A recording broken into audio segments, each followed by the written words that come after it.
Comment vendre un appartement sans stress et sans perdre de temps? Tu vois cette vidéo, c'est que tu te poses la question.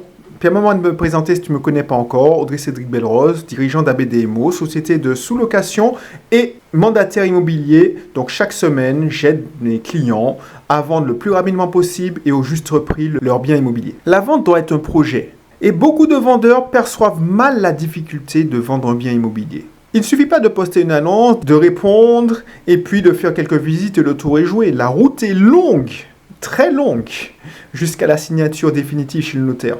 C'est pour ça qu'il faut connaître le rôle de bon intermédiaire. Un bon intermédiaire vous permettra de vendre au meilleur prix le plus rapidement possible. Pourquoi? Parce que son travail, c'est pas juste faire visiter le bien, c'est de s'assurer de trouver les acquéreurs qui iront jusqu'au bout du processus. Est-ce que vous ne devriez pas gérer tout seul? C'est les visites, parce que ça peut être très chronophage, et surtout la relance des différents interlocuteurs, notaires, diagnostiqueurs, syndics, banques. Pourquoi? Parce que l'agent immobilier, même si vous ne le voyez pas, il va relancer tout ce petit monde et il sera habilité à vérifier si l'acquéreur fait ou non la recherche de financement nécessaire pour la signature.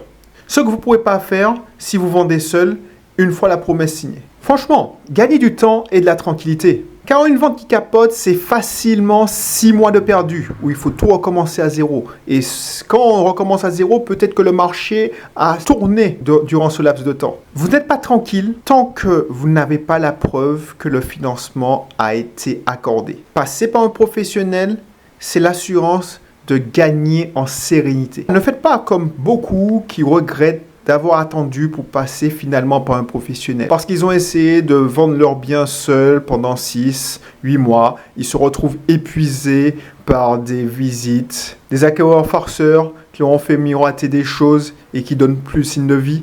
Croyez-moi, ces personnes-là, si avant ils pensaient que c'était trop cher les frais d'agence et qu'ils pourraient s'éviter, économiser cette peine, 6 mois après, ils ne disent pas la même chose. Ils sont contents, en utilisant les services d'un professionnel, de signer leurs biens et de tourner une page de charge financière, de charge mentale. Voilà, c'est tout. J'espère que cette vidéo t'a plu. En tout cas, si tu veux d'autres informations, si tu veux savoir si c'est le bon moment ou pas de vendre, télécharge le guide du propriétaire malin. Tu pourras avoir le lien vers un quiz interactif en ligne.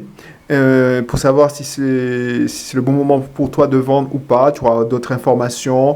Donc télécharge ce guide en cliquant sur le lien de la description. Et d'ici là, on se retrouve pour une prochaine vidéo. Bye bye.